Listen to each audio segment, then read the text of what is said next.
This or miss conference something, will you now guys be can help me recorded. out. But we do have some sponsors that we're happy to thank, helping us out with these virtual support groups. So we have Bayer, Myriad Genetics, Telix, Novartis, Johnson & Johnson, Blue Earth, and Foundation Medicine. So while we don't advocate any particular sponsors' products, their products might come up in the course of the discussion because they make products that we might utilize as someone with prostate cancer. And we do not give out medical advice in these meetings because I am an IT guy and a security manager. You don't want medical advice from me, and I'm not authorized to give it to you. So, but I can tell you all about my experiences with prostate cancer. Did I do good, Rick? John, anything else I need to say? You did great. Just excellent. Thank you, sir. All right, it is 10 after, and we have some new guys, and I'll go down the list in the order that I wrote down when I saw you guys on the screen. So John was here. John was my first guy to log in. I think he was waiting for me in the room. I don't know how he did that. He can't open the room. Let me just take you. Rick did say he wanted a couple of minutes. My apologies, Rick. That's fine. And also Brian Wittick came in, so you might just want to check with him. He came in before we turned on the recording. All right. So this is being recorded now. As you know, this is the low intermediate group, and we have a change of crew under a new captain. Well, he's not really a captain, but for the purposes of this, we could call him captain. We do have a couple of captains present, but and we have a colonel present as well. But Bill is going to be our new lead moderator, and what I really wanted to do is just also acknowledge Stuart and Boykin, who are going to be the co-moderators. So, and I want to thank all three of them for stepping up. Hopefully we can do just as good a job, if not a better job. We are hoping to get a lot more interaction from the people here. That hand up function is really what you want to use if you want to contribute, and we'll come right to you. That's what gives Bill and Stuart and Boykin the heads up that you want to talk. Also, for those of you who are new, the two little squares next to the number 18 by the little man, that's the chat window, and we do a lot of stuff in the chat window. So if you've got messages and you want to send messages to people, use that chat window. You can direct who you want the messages to go to. That's all I wanted to say. So, Bill, over to you. Bill, do you have an outline for new men or not? It just occurred to me. I do not, but I'll give it my best shot. Okay, and we'll you guys can fill me in. Yeah, I should have it memorized, Rick. I've heard it 1,000 times. Okay. But bear with me. I'm old and my memory's not as good as it used to be. So, yeah, we do have some other retired military in there. They were all officers. I'm a retired master sergeant. So I was enlisted. I was the one that went out and did all the work while they sat back at headquarters. So anyway, John, we were on you, and as Rick said, we usually have a script of questions we ask the new guys, and that's to give us a little bit of information about your current situation, and then we can go from there. So I'll start off, and if I miss any, they'll let me know. But first off, I'll ask you how old you are. I'm a couple weeks shy of 75. All right, and you have gotten a diagnosis of prostate cancer with a Gleason score? I have. I'm in the Villages, Florida, Tim, and Right. I've also gone to Moffitt, and I had a biopsy at Moffitt, and the pathologist at Moffitt gave me a 3+4 grade 2. I had that sent to Johns Hopkins for a second opinion, and a woman pathologist who supposedly is a protege of Dr. Epstein, he upgraded it to a grade 3, 4+3, and that's where I stand with that. Okay, and so when you had your biopsy, did you have an MRI prior to that? Was it an MRI guided biopsy? I had an MRI almost a year ago at a community hospital, Advent Health, and that was probably a mistake. I should have gone to Moffitt. The radiologist who read it gave me a PRADS 2, but I have a Urolift in my prostate to open the urethra, a mechanical device for allowing you to pee better. And she complained about the artifacts that imposed on the MRI. The Moffitt people didn't seem to think that was terribly significant, and they did a 12-core random biopsy, and they found the cancer in one of the 12 cores. So the random biopsy found just one core with cancer. That's Did correct. they have a percentage? Did they have a percentage on the core? I do. And this is where it gets a little bit confusing. The Moffitt pathologist talked about a 4-millimeter focus, and he said that the tumor involves 25% of the submitted tissue, but 180 millimeters of submitted tissue. And then he said that the grade 4 comprises 25% of the tumor volume. So he came up with a pretty favorable report for me.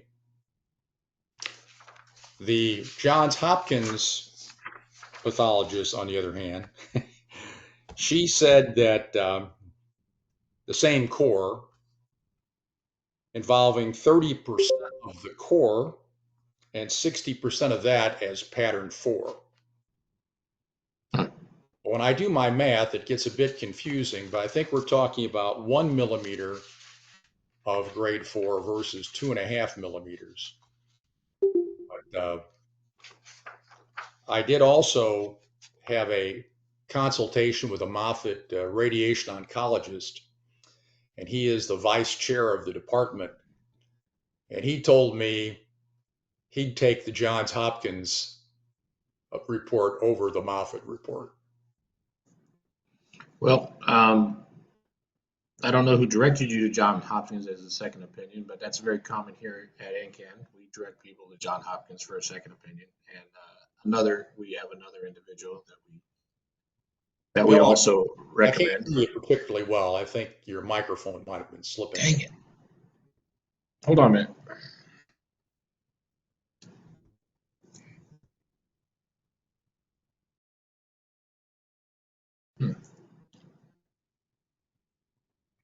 Can you hear me now? Much better. All right. I don't know why it's slipping down my neck here. I got a big fat neck. It should hold it up. So, as I was saying, yeah, we commonly recommend second opinions to Johns Hopkins, and we have another doctor. My mind just went blank. So, Zhao, Rick, help me out. Dr. Zhao and Zhao, yep. Yeah. But so you didn't have an MRI guided biopsy from what you told me, right? You had an MRI a year ago, but you had a blind biopsy now, and there was only positive in one core out of 12. Yeah, we're still having trouble hearing you, Bill. You sort of come in, and then as soon as you get going, it like fades right out.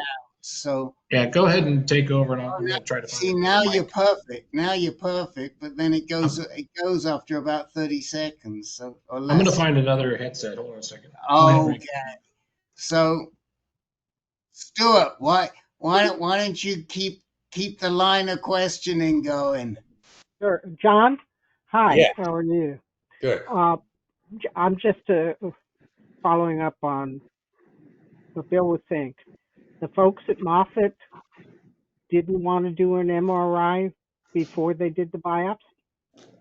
They were, depending upon the MRI that had been done at that point, about 9 to 10 months prior.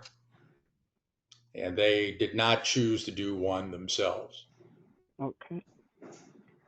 Coming out of the biopsy, did they send your samples out for genetic testing of the biopsy, a Decipher test or a Polaris test or anything like that? The urologist at Moffitt doesn't think there's a great deal of value to doing genetic testing on my tissue. I've been studying, of course, and I was suggesting we take it out for Decipher. And in the end, he said, well, let's send the slides to Johns Hopkins first, then we'll decide if we're going to send them to Decipher or not. But that has not been done. Okay.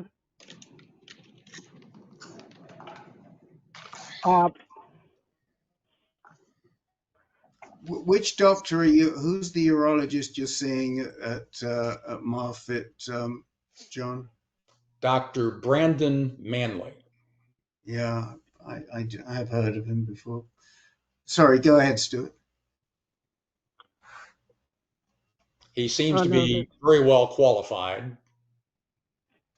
Well, I'm not so sure. He doesn't want to dare to Decipher. He relied on a 12-month-old MRI. I mean, all of these things to me are questionable, but we'll get to that. Stuart, go ahead. He had one more thing. I did mention the urolift, which complicates and causes the image from the MRI to be a little bit compromised.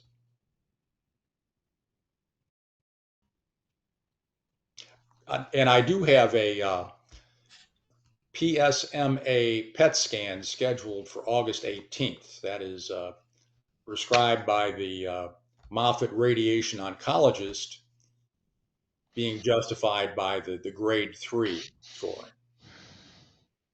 The Gleason, the grade group 3, yeah.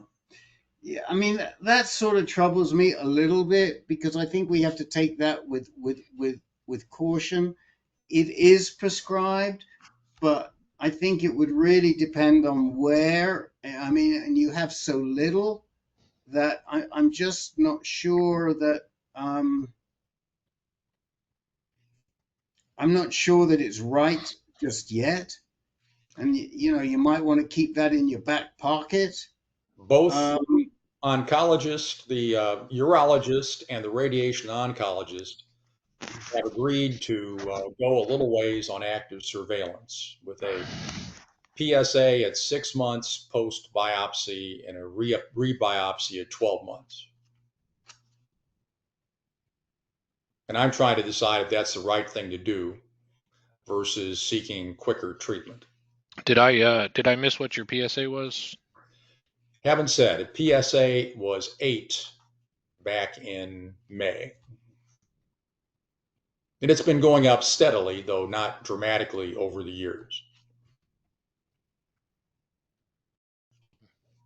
Rick, the thing that bothers me is the wide disparity between the two biopsies. 60% Hopkins saying 60% for, and Moffitt saying 25% for, in terms of which do you believe, to further discussion about? Yeah. One more piece of information. The Johns Hopkins pathologist said it lacked large cribriform pattern, which is a favorable thing, of course. Well, was there any cribriform pattern of any type? Seems to me the biologists must not be paid by the word, because the pathologists, they don't write much stuff. So there are very, very few words on this piece of paper, and I'll read it exactly. The pattern 4 in this case lacks large cribriform morphology. Mm-hmm. That's it. The problem now is that there's probably, I think the number, Stuart will know this better than me, I think, that there's maybe 40 different types of cribriform. There's this fella, Jesse Mook, I always forget his last name. He's at Cleveland Clinic. He did a very good webinar on cribriform last year. And we're becoming more and more aware of cribriform, and there are many different types of cribriform. What I'm not 100% sure of, and some of the other guys here maybe, is what is the better cribriform pattern, or what is the less aggressive cribriform pattern than the more aggressive cribriform pattern. But there's a lot around cribriform that I don't know. Dr. John, do you know anything more about cribriform patterns? I've seen a couple of different proposed categorization. There's one system that goes by numbers. We had a guy, and I can't remember if it was this group or high-risk group, who came in with a reading of cribriform pattern 4, for example. Then we have the large cribriform versus small cribriform distinction, which the guy that Rick mentioned writes about. And the person that read the slide at Hopkins obviously thinks that anything other than large cribriform is not worth commenting over. It sounds like we don't have to worry about that kind of pathology in John's case. I am going to put a link in the chat window, which is the Jesse McKinney. It's a half-hour Jesse McKinney video, and I would say it's definitely worth a watch if you have cribriform. It's very well prepared. It's introduced by Dr. Cooperberg, and it may help you out a little. One thing that we tend to do is we don't go to Hopkins anymore. We will either go to Dr. Epstein himself or Dr. Zhao, as Bill mentioned. We kind of feel that those are the two best eyes in the country. And given this variance, it may be worth your while having someone else look at it too. Go ahead, Bill. I was going to say my apologies. Can you guys hear me better first? Very well. Okay, yeah. My apologies. I had forgotten that Dr. Epstein had moved on from Johns Hopkins. So we still use him. He was lead pathologist there for many years, and we used him all the time. Now we still use him. He's not associated with Johns Hopkins anymore. So the reason we're fussing about this, John, is because there are a lot of people with pattern 3+4 that are perfectly appropriate for active surveillance, but not so much pattern 4+3. And if there are people with 4+3 that are appropriate for active surveillance, it's those with very, very small amounts of disease, which your random biopsy suggests you have a small amount of disease, and those without any genetic or pathological abnormalities that put them at high risk. There are other biomarkers besides PSMA PET, PSA, and biopsy that might help predict which category you're in. I think it was, or somebody mentioned Decipher score as one of those possibilities. ArteraAI is another one. So that's what we're doing. We're kind of dancing around this idea about whether you're appropriate for surveillance or whether you might need some type of treatment. yeah, and I'll echo what Rick said. Your doctor may be an awesome doctor, but the fact that he didn't recommend an updated MRI and an MRI guided biopsy. That gives us pause because here at AnCan, that's what we always recommend, and we believe it should be the standard of care. A lot of older urologists still don't do it. This is a fairly young guy. He might have been taught by an old guy. I don't. The old guy actually was the radiation oncologist, and he seemed to, well, he was talking about the standard of care, obviously, for grade group 3, and I was trying to come up with a plan B because I prefer active surveillance, of course. So I was having him suggest a plan B, and he came up with I also have a hip replacement at one side, and both the hip replacement and the UroLift make things a little complicated for image guiding.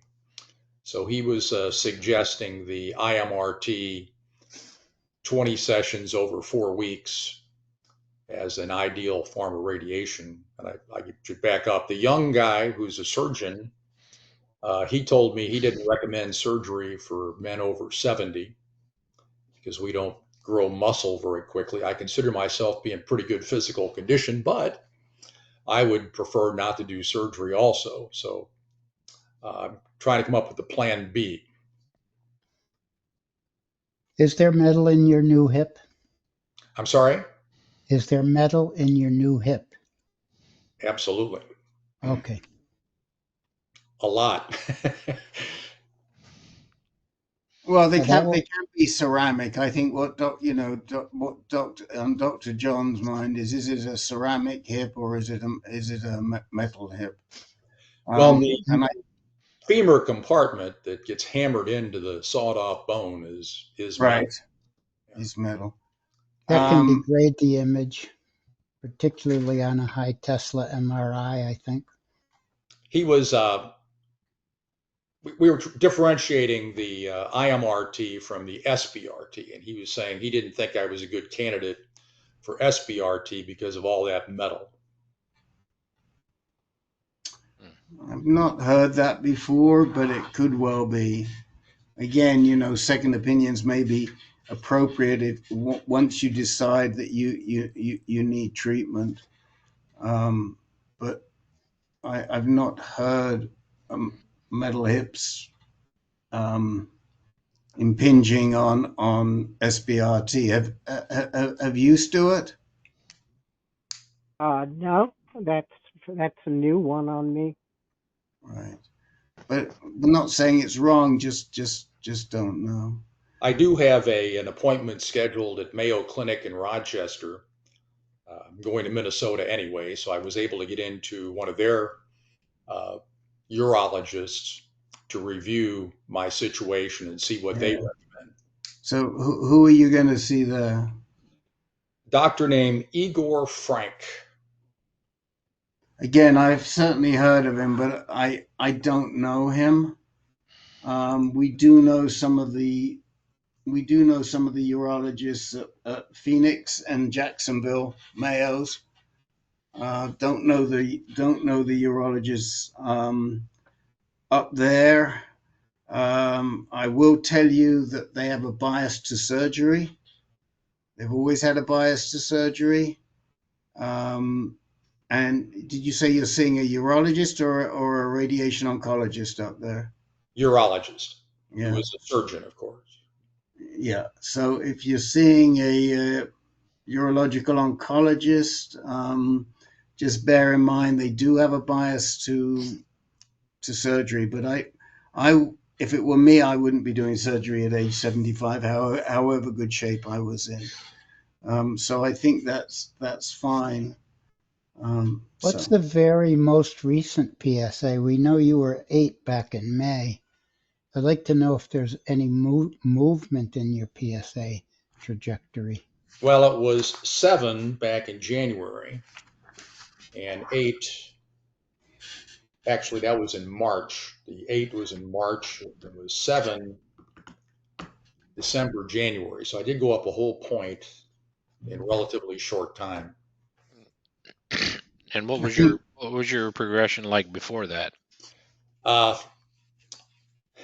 I had a multi-parameter MRI back in 2021, when pretty early in the 3 Tesla business in Des Moines, and that's they didn't find anything at that point either. So my PSA has been going up over the past 5-6 years. March wasn't the most recent one, was it? It turns out that it was, yes. Okay. Okay. Does anybody else want to? Well, yes. I mean, I think that March is well over 3 months ago. Yeah. I think you need I would say you need a new PSA amongst other things. Boykin, Colonel Boykin, go ahead. So I just wanted to make sure I understood earlier, John. I thought you said you were Gleason Group 3, which to me implies a 6, an overall 6 with 2 and 3. No, But then group three. Group 3 is 4 plus 3, Boykin. Oh, okay. Thank you. And you're very scratchy tonight. We don't know. Everybody seems to be having trouble with their mics tonight. Microphone You issues are tonight. super scratchy. Don't know why. Okay. Thanks. I'll work on that. Okay. Yeah. Yeah. Bill. So John, like John and Rick suggested, probably another PSA test sometime relatively soon. I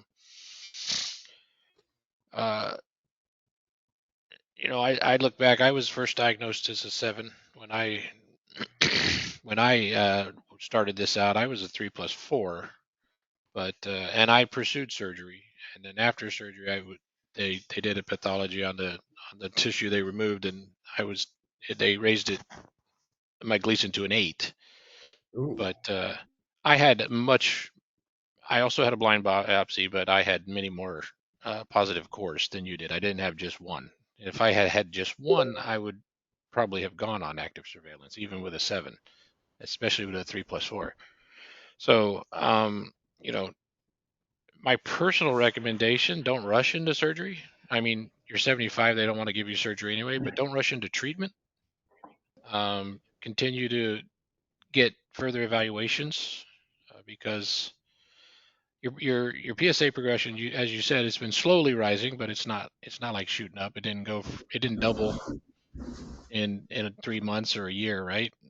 It's been slowly raising. So a doubling score that's rapid is something that's concerning, but you're not seeing that right now. So I wouldn't rush into radiation treatment. We don't want to talk too much about treatment, but no matter what the doctors tell you, all treatments have side effects. So don't rush into anything until you consider, get more evaluations and consider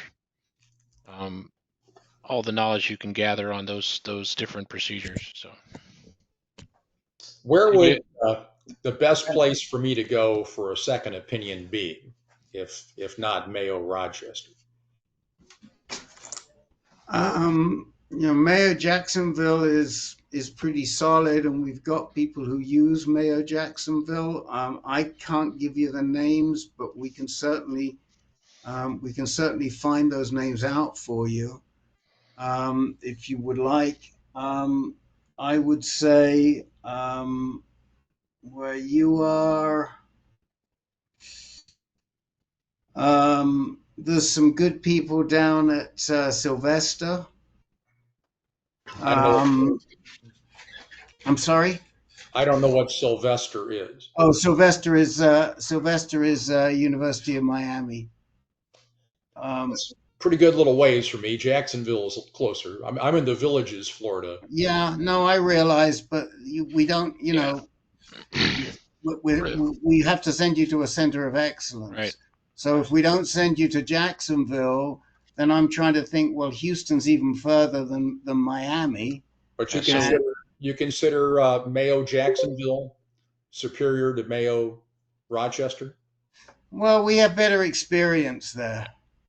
So, John, my another individual here, the husband of a friend of my wife's, used Mayo Jacksonville with his prostate cancer, and it was similar time frame to mine, like about a year or two after mine. So that would have been 2017, 2018 time frame. I can ask him if, and he was orthopedic surgeon, so he had that doctor network going on. So I can ask him if he still has contacts there and who he used. So Be good. I can get that information from you for you.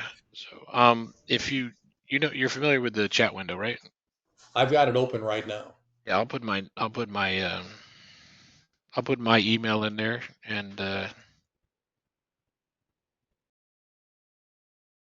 you can. Yeah, Govinda has his hand up. Go ahead, Govinda. Yeah, I had a similar reading of 3 plus 4 about 8 years back when I was 22 years old, and I went on active surveillance, and after about 8 months, it ended up to 4 plus 3, and I decided to go for treatment. I had a SBRT in Toronto, Sunnybrook Oddity Cancer Center, and I didn't hear anything about the metal affecting the SBRT treatment because one of my relative had metal and he also was recommended SBRT. And SBRT was quite effective, and after 8 years now, I'm perfectly all right, and about, I would say, 80%, 90% all right. And my last PSA about 3 weeks back, the reading was 0.064. So to me, SBRT had been really very effective and good. And now I'm 82 and quite active. I play a little bit of tennis, play a bit of golf.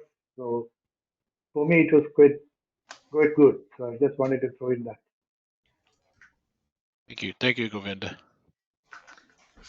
And I don't mean to contradict you here, but and I don't know how much fact there is here, but I was just looking that up as you guys were talking, and at least on Google, it is saying that yes, metal does affect SBRT treatment, and it does it because of the artifacts can cause beam hardening and streaking, so to speak. But I'm just reading off of Google.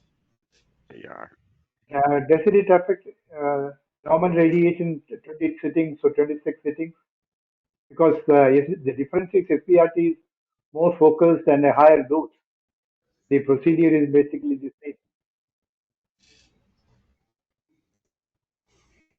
okay, so John, you still have a little bit of homework ahead of you, I guess. And again, Bill Franklin's personal advice: don't rush, right?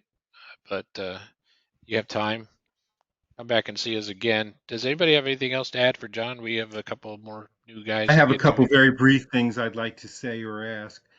John, yeah, go ahead, Nick. From what I'm seeing or hearing in your discussion, it sounded like really there's only 1 out of 12. Has that been the only biopsy that you've gotten? Was I not listening properly to you?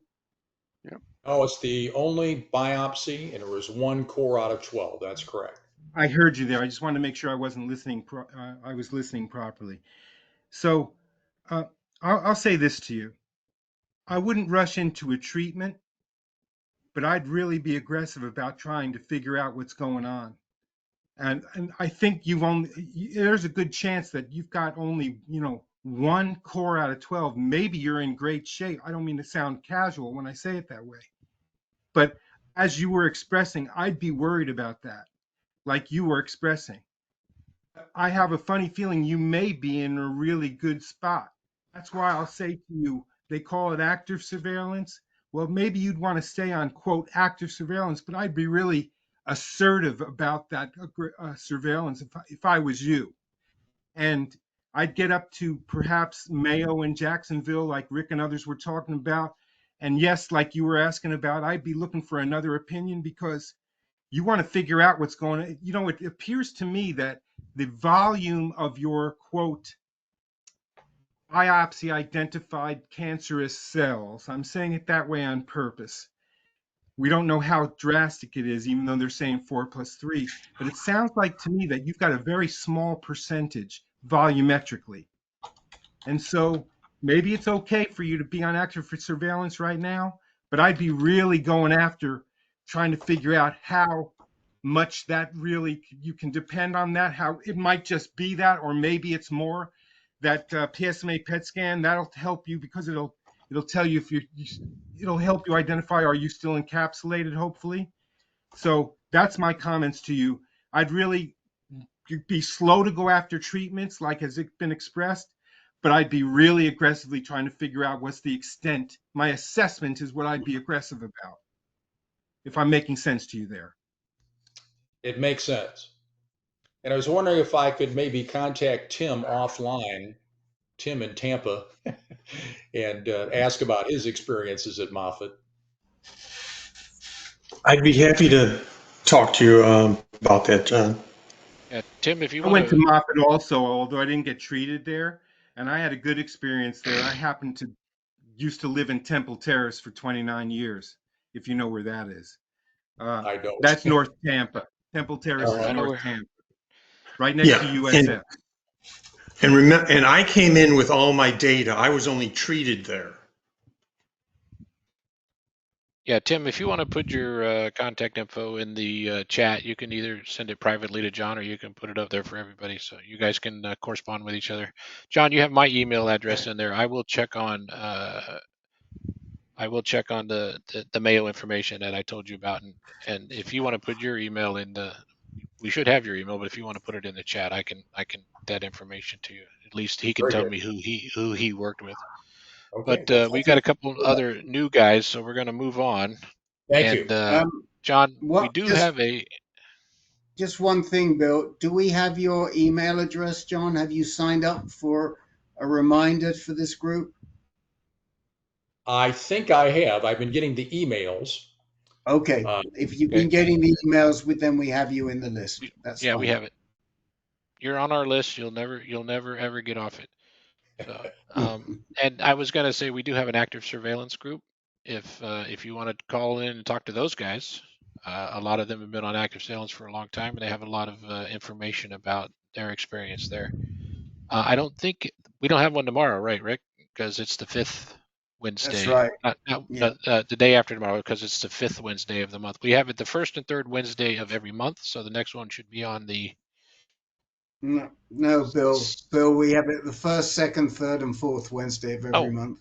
It's every Wednesday. Okay, well then the 6th is the 1st Wednesday of next month. So. And we'll have an active surveillance group, so you can find that. Is it that's the Schmear room, Rick? No, it's in the Baniscus room. So same way you joined tonight. You can join that one on same 8 o'clock on a Wednesday night, 6th of August. All right. So next on our list was Dan Grulke. Yeah. Can we just check in with the new guys? You're right, Rick. We can do that. Brian Whittick, you dialed in. Just wanted to check in with you. See if we have time later in the call. Would you like to discuss something? So I didn't have anything particular to discuss. I'm going for a PSMA PET scan on Wednesday. All right. And they're based on the feedback that I got in the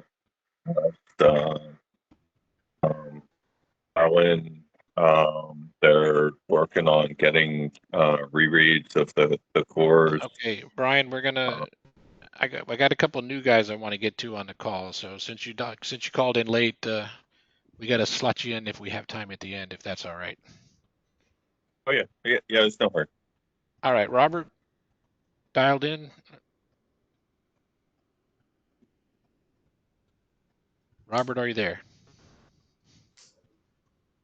So Robert does need time. He put a question in the chat window, Bill. About Emory Hospital. Okay. Yeah. And Carl Sullivan, Yes, I'm here. if we have time at the end of the call, do you have anything you'd like to ask about, or?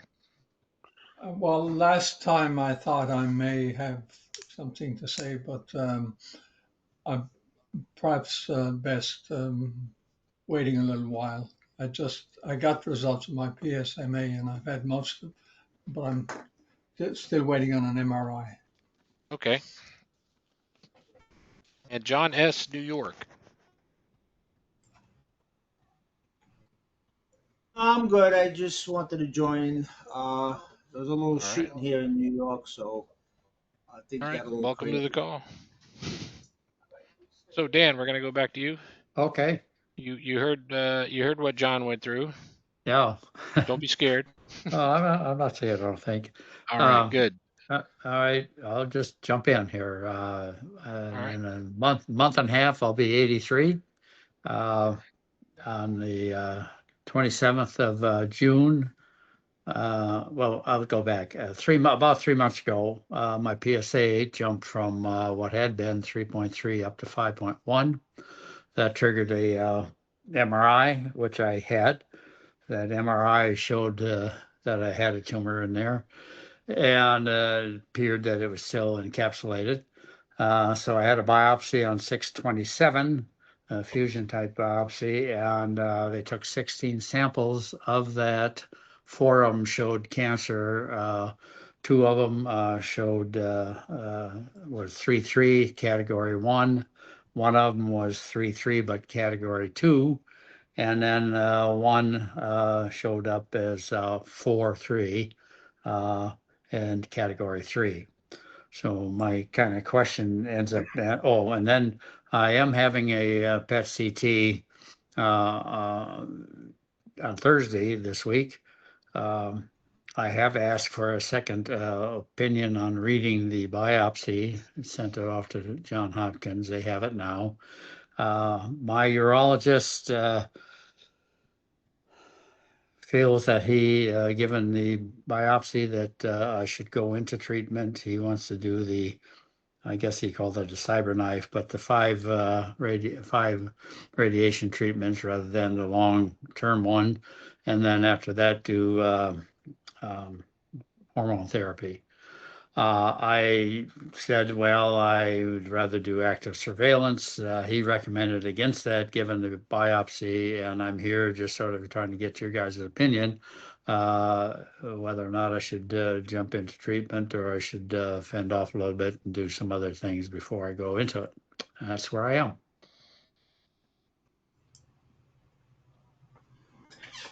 All right. Did we miss anything? You were pretty complete there. Okay. So it was a fusion guided, and but so the fact that you had 1 4+3, that's the higher one, and even if it was just 1 out of all the other, if you had 10 and they were 3+3 and you had 1 4+3, you still have to be worried about the 4+3, right? Right. So Did it say how much 4 there was?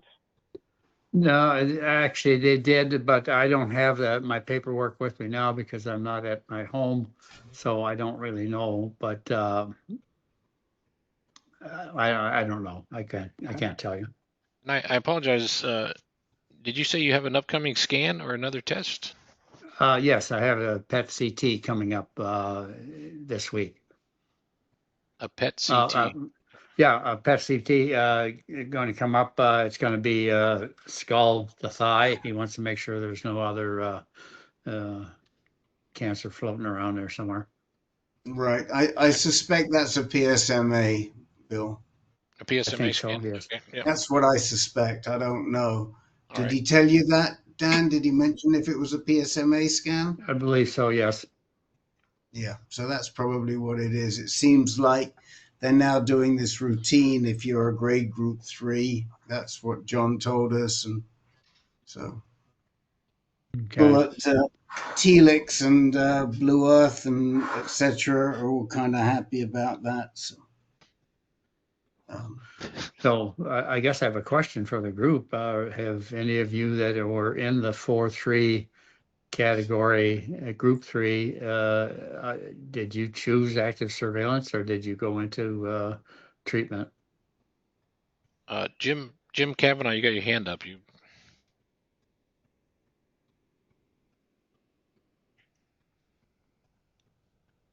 Jim? You need to unmute, Jim. You're muted if you're talking, Jim. All right. Yes. Dan, your story sounds similar to mine, except mine was more aggressive.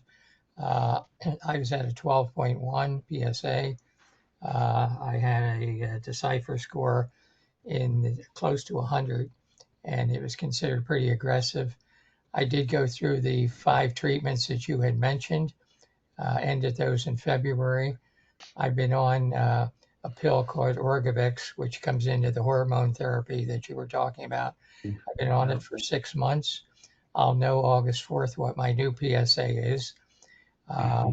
In my case, I'm glad that I did it because it was aggressive, and my 12.3 is now down to 0.1, almost negligible.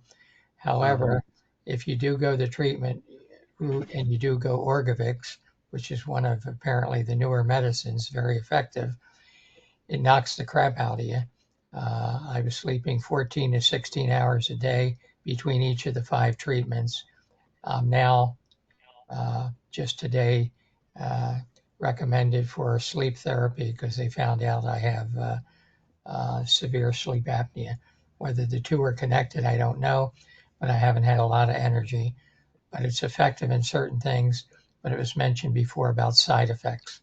So that's all I can mention in terms of my background. Okay, so the worst side effect was the totally lethargic and sleepiness, huh? How about any other physical effects? Well, the other thing is I've lost 7 pounds. I'm down to 123. I can't afford that. So I'm now taking physical therapy under a doctor twice a week to build up some muscle strength. Yeah. Okay. Thank you. Yes. Well, Jim, I won't tell you how much I weigh, but you weigh 100 pounds less than me. So. Yeah, I could afford to lose some weight myself, so I'm not worried about that aspect of it. I'll take I wish I could lose 7 pounds. Take 5 from each thing.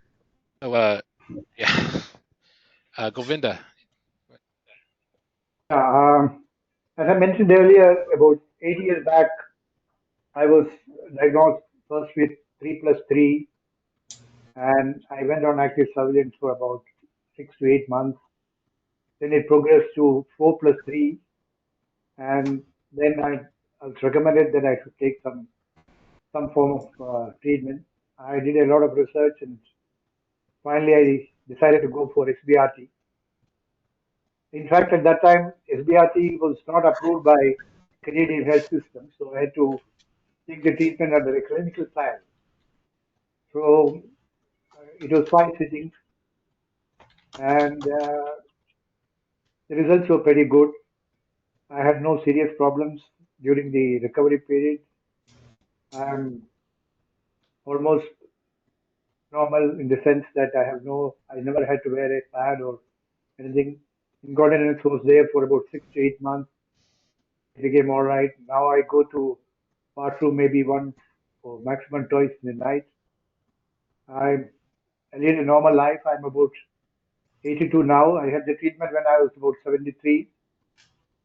And the net result has been quite good, and I'm happy I chose that. And I know that the treatment protocol has improved a lot now, better machines, better control. And also, I did not have any other treatment, no hormone treatment or anything. I just had SBRT. So the results have been pretty good for me after about 9 years now. So that is my input. All right, thank you, Govinda. Jim Marshall, you had your hands up. Yeah, Dan, are you being treated at, I believe, Inova? Yes, that's correct. Yes. I was just curious. That's okay. Yeah. Well, one of the things that enters into the fact is my urologist I had for years and years, he retired on me, so I have a brand new guy. So I kind of don't know how well I trust him and don't trust him, and so that's one of the reasons I'm doing a little bit of checking. But how many of you, in addition to having a second opinion on the reading of the biopsy, did you actually have another opinion through an oncologist or another a urologist, because mine is saying go to treatment. And did any of you do the second opinion that way? Yes. Yes, a lot of us did. Yeah. Okay.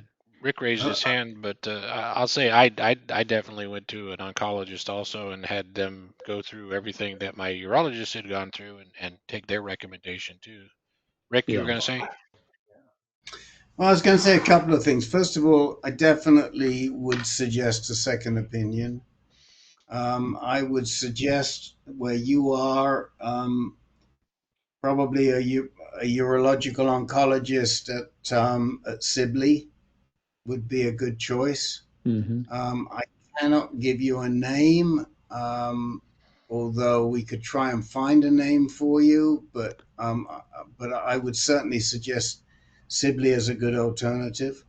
You yourself just mentioned second opinion on the biopsy slides. Did you say you'd sent them to Hopkins for a second opinion? Yeah, I when I met with my urologist, when he gave me the readout of the biopsy, I told him right there I wanted the second opinion, and so he agreed to send it off to John Hopkins, and they have it now. I don't have the results back from them yet.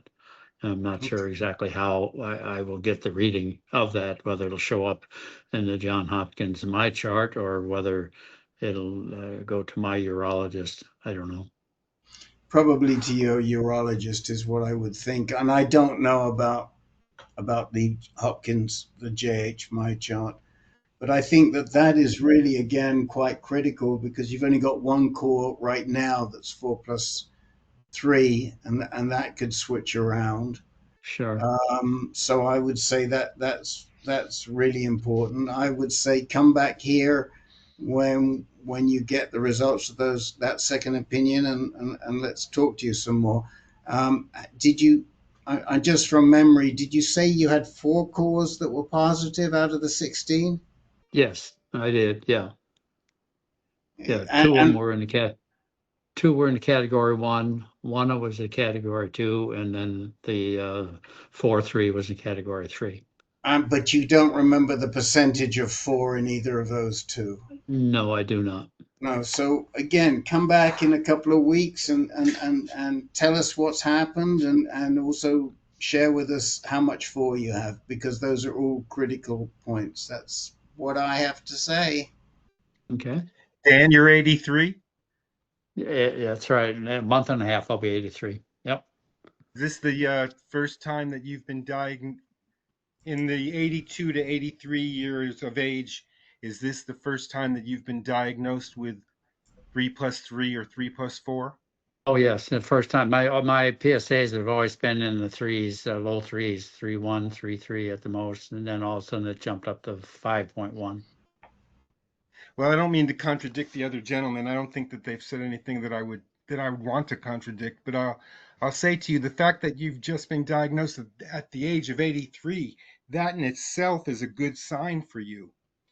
I had gone to this PCRI conference a year ago in California, and one of the things that they talked about was that people who are diagnosed after 70, their chances of having metastasized cancer go way down. Not to say that you still don't have a chance of having a problem.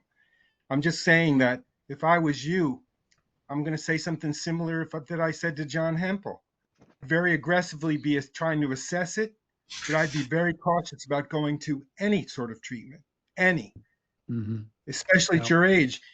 And I don't mean to say that in a negative way towards you. Yes, would I be aggressive about trying to assess it? Absolutely. And getting second, third opinion. But I don't think you should be rushing into any treatment. See what you're going on.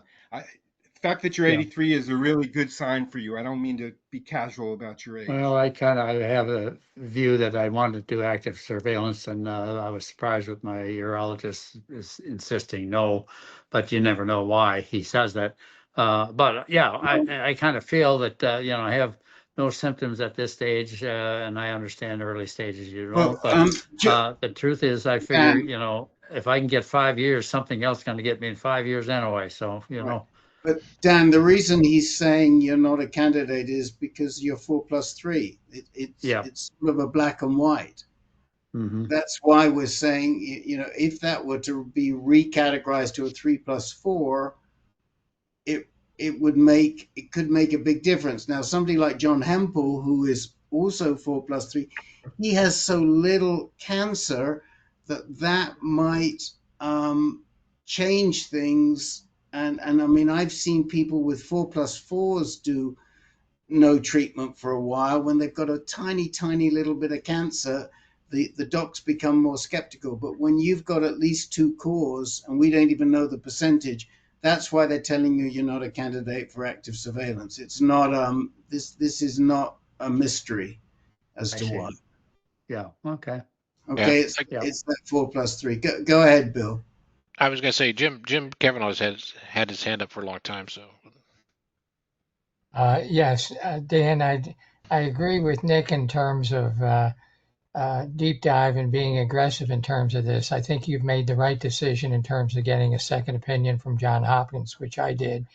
We differ in the sense that I had 11 out of 12 cores, but I still went for the second opinion for peace of mind. But also one thing I'm going to say that I learned from Captain Jim Marshall is that sometimes, depending on the medicine that you're in, it could mask the actual PSA that you're attributed to.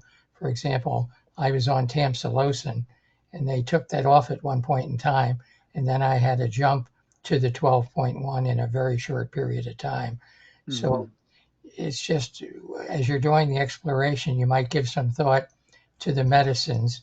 And Jim has researched this in the past and has had a paper in terms of the listing of those type of medicines that can suppress this. So it's just a thought, and I'm kind of playing devil's advocate because it's your life like all of ours. Mm-hmm. Yeah, thank you.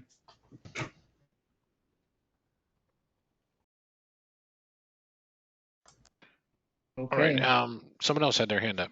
Who was that? John? Yeah, both of these gentlemen are on the knife edge of deciding on treatment or not. And in both cases, we're going to find out because they have upcoming PSMA scans whether they're at least obviously metastatic or not, which will make the decision one way or the other. But assuming they're not, I wonder if we're underutilizing Decipher here. The Decipher database is so enormous by now that I think it would be a good factor to sway the decision one way or the other, in addition to the upcoming second opinions and PSMA scan. Mm-hmm. What do you think, Rick? Yeah, I think a Decipher would be, I think requesting a Decipher test would be a good move. Absolutely. I know you didn't ask me, but I absolutely agree. Whoever talked earlier in our conference about the doctor telling him he didn't want to get Decipher, get another doctor to allow you to. Decipher's a good indicator. I'm not familiar with it. What does the Decipher test do? I'll answer that since I'm the one that brought it up. Your doctor sends a sample of your tissue off to a company who does a limited genetic analysis on the tissue and factors in some other clinical factors about you, and then makes a mathematical prediction of what your chances are of becoming metastatic over the next several years. Oh, okay. And John, do they take it? Is that compared to like the database itself on past test that they've done for other gentlemen? Oh, yes. Yeah. Statistically, yeah. Many, many thousands, maybe hundreds of thousands of them. But All Rick right. is right. We have some other opinions to get first, but Dan, as you, another thing. yeah, Dan, as Rick said, please come back to the next meeting, or when you do have that second opinion in hand, and we can discuss further with you. Okay. And as Nick said, don't jump into a treatment right now. Because at 82 is on the older side. I was 51 when I was diagnosed, so Yeah, it's slightly They different wouldn't age. even have measured your there. PSA a few years, 10 years ago. So, all right. So we're going to move on to our next new gentleman, who is Marty Arnwine. So, Marty, are you there?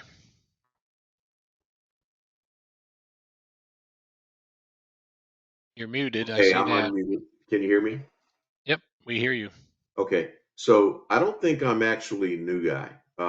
I think I briefed this group probably over a month ago because I believe it was because I recognized some of the voices. Jim Marshall introduced me. It was this group that recommended that I go get a second opinion on my prostate cancer. Gave me the links to either Dr. Zhao or Dr. Epstein, and I went to Dr. Epstein. So just as a quick summary, I was diagnosed with prostate cancer in 3 out of 12 cores. 3 out of 14 cores back in March, and one of the cores was 3+4, grade 2. Two of the other cores were 3+3, grade 1. But I also had an intraductal component that they saw, and that gave me some concern. Obviously, we talked about that in the last meeting, and I asked for a second opinion.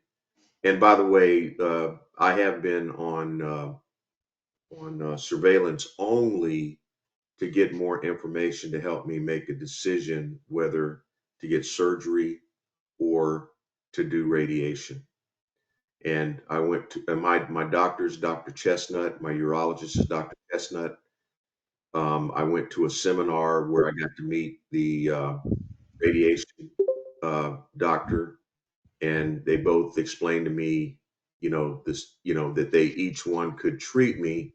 Nobody recommending surgery or radiation, but through this group and talking with the other folks, factoring in my age, I am age 72, and I have comorbidities which include diabetic. I do have a stent in one of my arteries, and 4 hours of surgery doesn't look good for somebody my age and with my comorbidities. So I'm leaning towards radiation. Dr. Epstein pretty much confirmed what Walter Reed, pathologist, discovered is after my biopsy. And I did have a discussion with Dr. Epstein, who encouraged me to whatever treatment that I get, and I think he's with me that I do need to get treatment that makes sure that I'm taking into account my comorbidities, and to make sure that I move forward because of the intraductal component.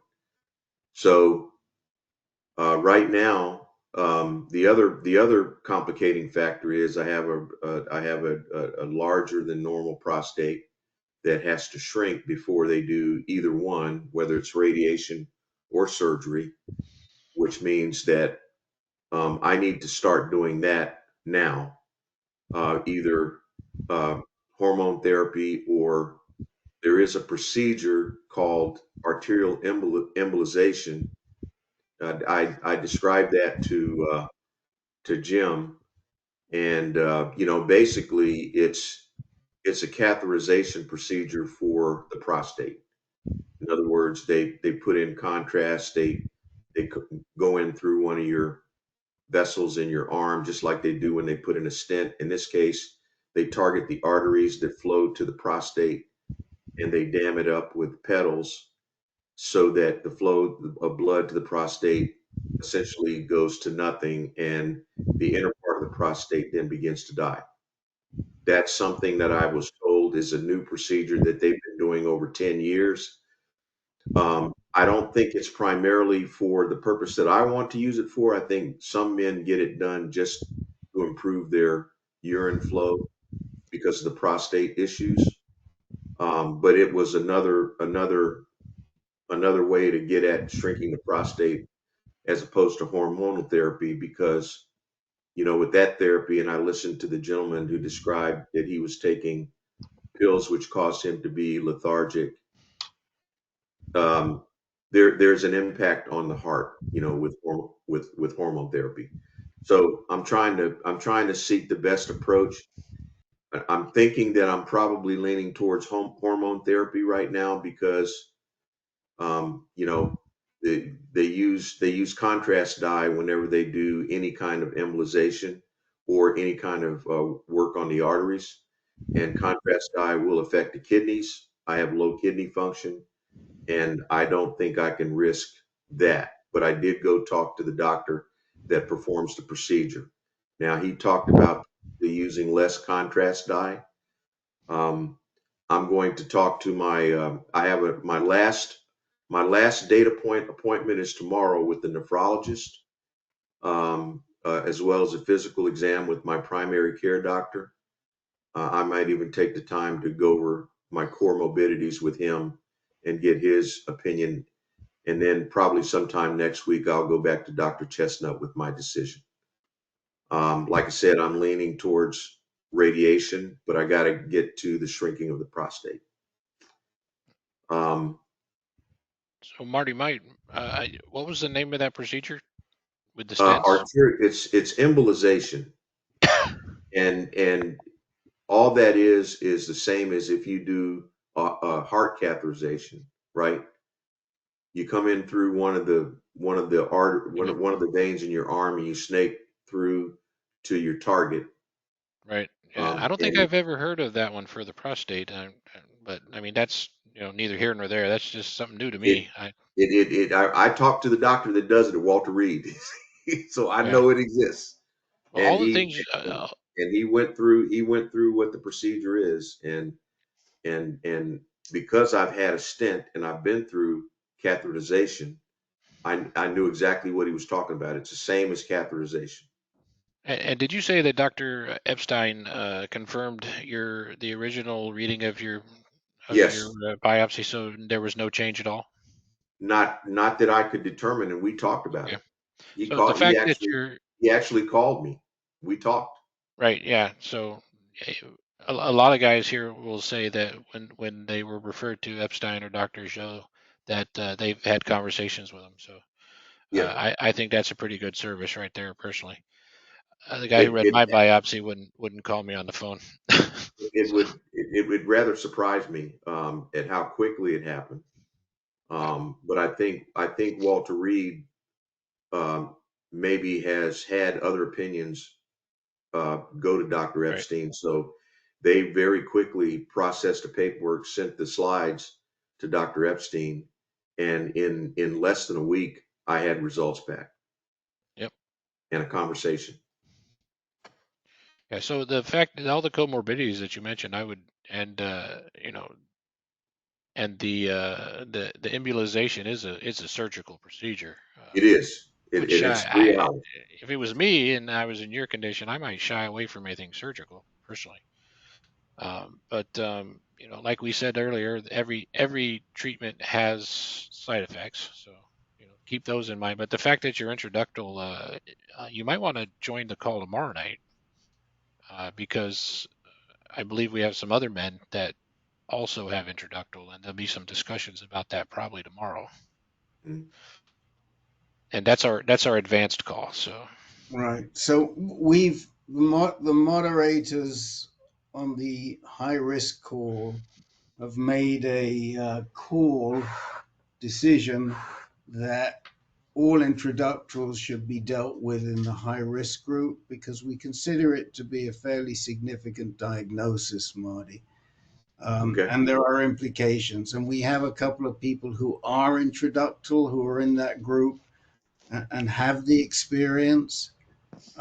My own feeling is that since you are confirmed introductal, you're making all the right decisions. You definitely should get some you definitely should get treatment.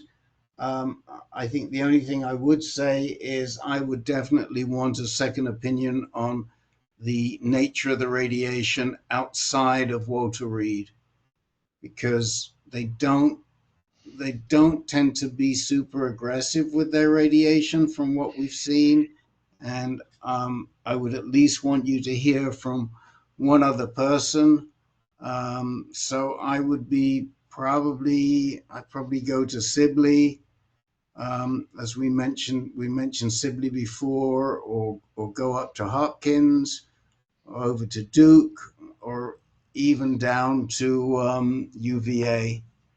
Well, Hopkins would probably be the closest thing to me, I think. I live in Maryland, near, halfway between DC and Baltimore. Okay, so yeah, so we'll give you a radiation oncologist to talk to, but first of all, find out exactly, before you get the second opinion, get that first opinion from Walter Reed as to how they want to handle and how they want to handle the radiation. Coming to the group tomorrow. I don't want to cut you off, but I do have that. I just didn't bring it with me today. Okay, well, we can talk about it tomorrow. If you can get to the group tomorrow, same time, same place. Oh no, not the same time. Tomorrow, not the same time. Our Tuesday high risk groups are at 6 p.m. Eastern time. That's correct. 6 p.m. tomorrow. So if you dialed in at 8, you'd be talking to a different group. So, and they wouldn't want to hear from you. So. Okay, is that 6 p.m. Central Time, or is that Eastern, 6 p.m. Eastern tomorrow. Okay. Okay, and the guy who is leading the group tomorrow, Ben Nathanson, has good experience in terms of ductal and intraductal, and I think there's going to be at least one other guy. At least we've suggested he be there, but there will be other experience on intraductal, and so we can help you. And I'm making a note to myself to look up the Hopkins radiation oncologists and see who I know and who we like. Okay. All right. Well, you weren't a new guy, but you had a lot of good information, and we're glad you came back after your second opinion to tell us what happened. So Dan, take note. You got to come back and tell us what's going on. We'll have more info for you. Yeah, this is meeting number 2. All right. And okay, we don't have any more new guys. We do have a caller that has not identified himself. If someone's on the phone and wants to talk, maybe Henry. I'm just taking a wild guess. Could be Henry. Who's on the phone? Would you like to identify? I guess not. We'll move on. Let's move on. So, Jim, I'm sorry, Rick. What did you say? No, go ahead. Move on to your to the people who asked the time. Jim Kavanaugh, you said if we had time, which we do. So, if you want to bring something up. Yes. On the Orgovics, again, mine was an aggressive case, but I was trying to give Dan the information because he and I were similar. A friend of mine went off of his Orgovics, which is what I've been on for 6 months, and his PSA went back up. And he said he was following a keto diet, and I got on yesterday. So the keto diet was geared mostly to losing weight, and I had lost 7 pounds, and I need to gain weight. So I have to look more into it because someone else said, yes, generally keto diet is for losing weight, which has happened under this Orgovix. So I still have to explore and so forth. So those were my only comments regarding Orgovix for more of the advanced type stage. Looking forward if Dan, gets further down. But I'm ahead of the game in terms of I had 11 out of 12 cores. I do recommend very strongly that Decipher score. Mine was off the charts, almost 100, and it has tens of thousands in the databases. Probably John A. is aware. So that was my only comments, just to contribute. All right. Thank you. My drill instructors always recommended RC Cola and moon pies for a weight gain program. I think that's something they tell them to say in basic training because they all say it. Everybody's told me they say it over the years. So the other guys here probably heard it. Rick, you had your hand up? Yeah, I do. So there's a couple of things I wanted to say to Jim. First thing, Jim, is that when you come off the Orgovix, and I think you said you're going to be on it for 6 months, is that's correct? And you're coming off of it after 6 months. Your PSA is going to be suppressed, and it's almost certain to rise over time. Now, I don't want to get into the technical reasons for that, but there are very, very good reasons. I was on hormone therapy for 2.5 years. And when I came off, my PSA rose for 11 months and then fell down. Now, don't be surprised if your PSA rises. It almost certainly will. And then what you hope is it rises to a certain point and then it turns around and it drops. Fact that it rises doesn't mean that the treatment has failed. If you had not been on the Orgovix, your PSA wouldn't have got to the 0.1 that it's gotten to.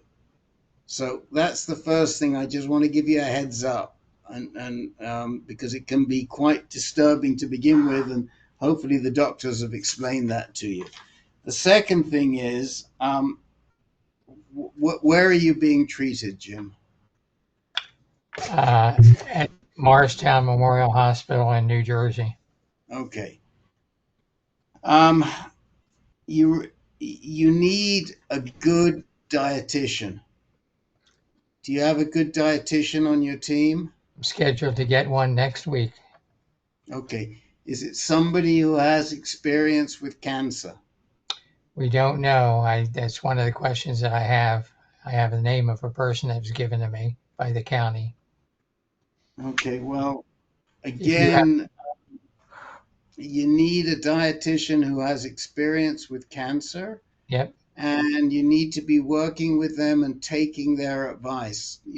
When people say, oh, do the keto diet, do this. No, you need a professional, and you need a professional who knows what they're talking about with respect to cancer, and they have experience with hormone therapy. Hormone therapy usually does not cause weight loss. And the reason for that is because very often you'll see people retain fluid from hormone therapy and put weight on. And most people who have been on hormone therapy in this group and our advanced group have struggled to keep the weight off.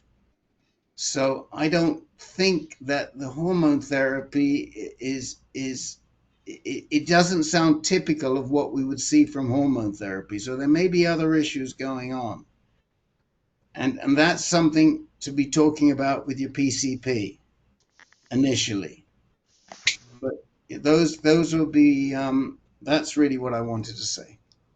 Thank you. Both of your comments seem to be right on because I'm convinced that there's other issues. I have a complex case beyond just this prostate cancer. I have the heart issues. I have the 50% effectiveness with the kidneys. So I have a lot going. Right. And I will follow up on your suggestions. Thank you very much. And if you've got kidney issues, a keto diet is not a good idea, by the way. Got it. Thank you. I value all the opinions given here, and everyone's in my chaplain prayers. Thank you.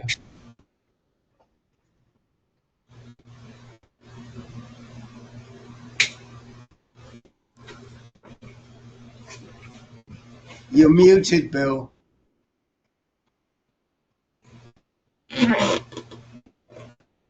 Yes, I said, Bill from Virginia, you're muted, and Rick said you're muted, Bill, and I didn't think he was talking to me. So I gotcha. yeah. Thanks. Jim Kavanaugh, when you talk to your dietitians, ask if what the dietitian thinks about you bringing in protein powder or protein drinks into like a daily diet, particularly after you do something active as a recovery. Frozen fruit, frozen banana in there to thicken it up and make it cold. But that's a great way to gain a little weight without a lot of sugar. Right, Bill. Bill from Virginia. The only issue with that is that if there are kidney issues, you have to be very careful with your protein intake.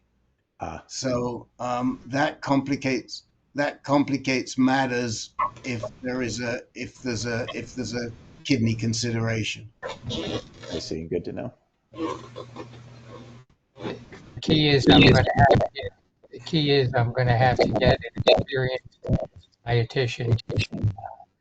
I think that's the key because also I went out and did get protein-based, plant-based, and it was causing stool problems. And then the doctor I went to, the general physician, said, use mutamist. And then that just is reacting to a reaction. So I think the key that you mentioned, Rick, is I have to get the right dietitian. So Jim Marshall, you had your hands up. I can't hear you, Jim.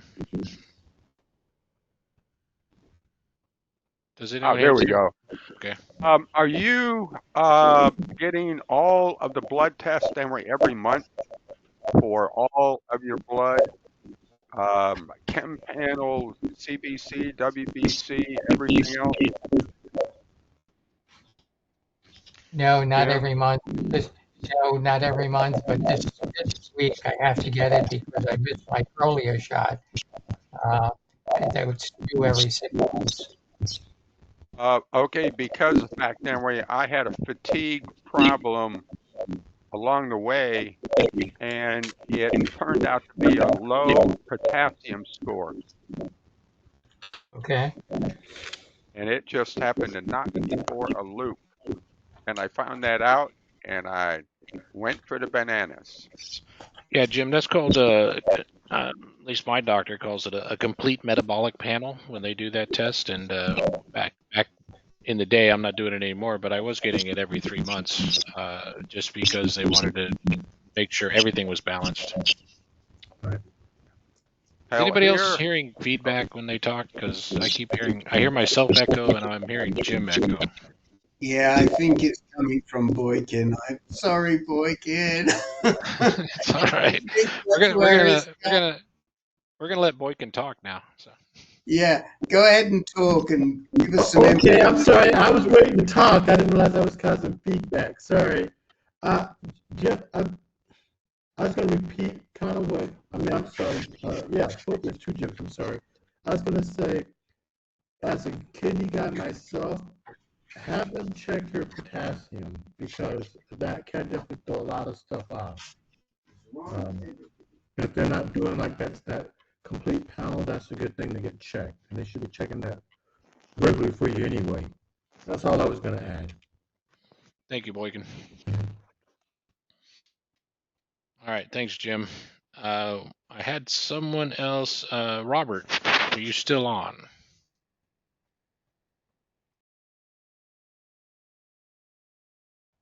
Robert, can you hear us?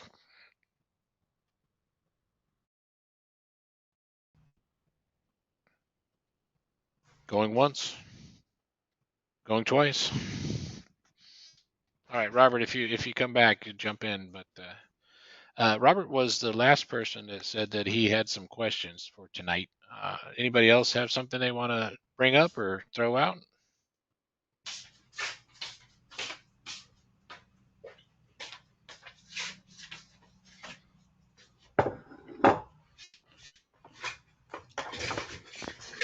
Nope. Everybody's quiet. Are you telling me we're gonna just like end the call early or what? I'm on the East Coast. It's good. It's 9:34. It's 4 minutes past my bedtime. So yeah. It's an hour and a half group, Jim. Oh, this is only an hour and a half group. Okay, I'm Well, used I to the mean, 2 hour groups. I'm sorry. yeah. So we're at the end of the call. So Robert, I'll give you another chance if you've come on.